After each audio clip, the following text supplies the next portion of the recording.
ওই যে তোমার ছেলে বাধা 2 লাখ টাকা দাও, ছেলে নিয়ে যাও। ওই ছেলেটার 2 লাখ টাকা তুই রেখে দে, আমি বাড়িকে নতুন বানাই নেব। ও চাচা তোমার 2 লাখ টাকা দিলাম, আমি 1.5 লাখ টাকা দিয়ে কাটি। 1.5 লাখ টাকা নিবি তাই তো?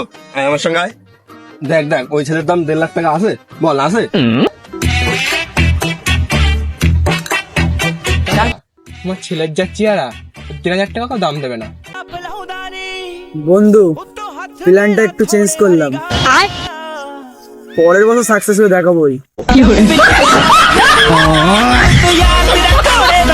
হ্যালো, হ্যাঁ বন্ধু বল। এই তো, কি করছিস? খাওয়া দাওয়া হয়েছে? হ্যাঁ বন্ধু, আমারও খাওয়া দাওয়া হয়েছে। এই তো। नहीं नहीं नहीं सारुण के यहाँ कुछ तो गड़बड़ है।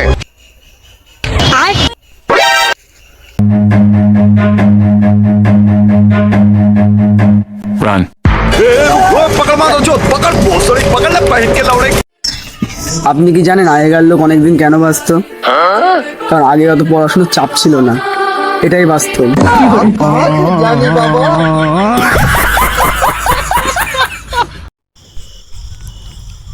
এই আমার টাকা পয়সা কোনো অভাব নেই, একটা ফ্ল্যাট না না আচ্ছা না দাদা কোথাও মতো হয় আর রেডি করা হ্যাঁ বন্ধু করিস না, রেডি করো। এই আমার টাকা পয়সা কোনো অভাব নেই, একটা R15, 2টো ফ্ল্যাট, একটা রাশিয়ান মেয়ে নিয়ে আয়, আমি এক্ষুনি যাচ্ছি।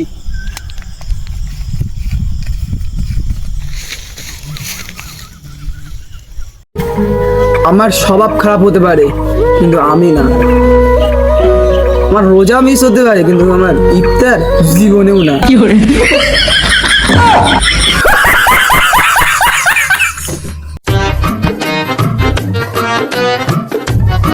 আরে বন্ধু, হ্যাঁ বল। এ বন্ধু, আমি একটা বিড়ি খাওয়া বলে সারা বেলা করে খুঁজে পাচ্ছি, তারপরে একজনের কাছে খবর পেলাম তুই নাকি মাঠে আছিস, তাই এখানে আসলাম। তা তুই আমার মতো চ্যাংড়া ছোট ওই বুড়ো বেটার সাথে তুই কি করছিস?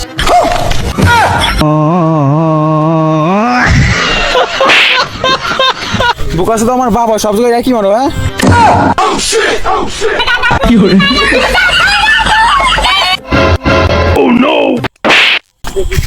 তুই বাড়ি আসিস, তোর কি করে ব্যবস্থা করতে হয়, কোন বন্ধুদের সঙ্গে ঘুরতে হয় আমি ব্যবস্থা করবানি। আয় আজকে বাড়ি আয়।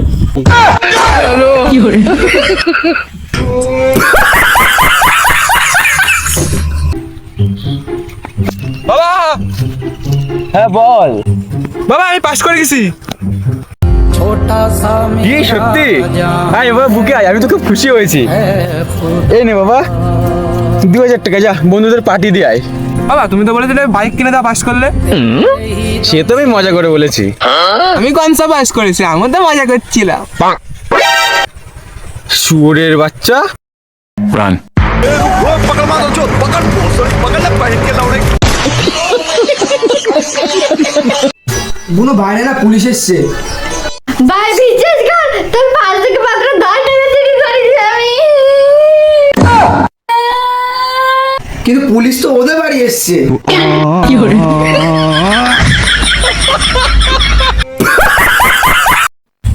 তোকে এত টাকা দিয়ে প্রাইভেট পড়ায়, এত খরচা করে, তাও তুই পাস করতে পারলি না কোনো, বল? কি হচ্ছে দাদা, ভাই বলছিস না তুই? আর বলিস না, শুয়োরের বাচ্চার এত খরচা করি, এত টাকা খরচা করি, তাও মেয়েদের পেছনে লাইন দিয়ে বেড়ায়। না না ভাইপো, এগুলো একদম উচিত না। আমার মেয়ে দেখে দেখ পরীক্ষায় পাস করেছে। তোমার মেয়ে দেখতে গিয়ে তো ফেল করেছি। বন্ধু তোর বাংলা পড়তে ভালো লাগে নাকি লিখতে? বাংলা খেতে।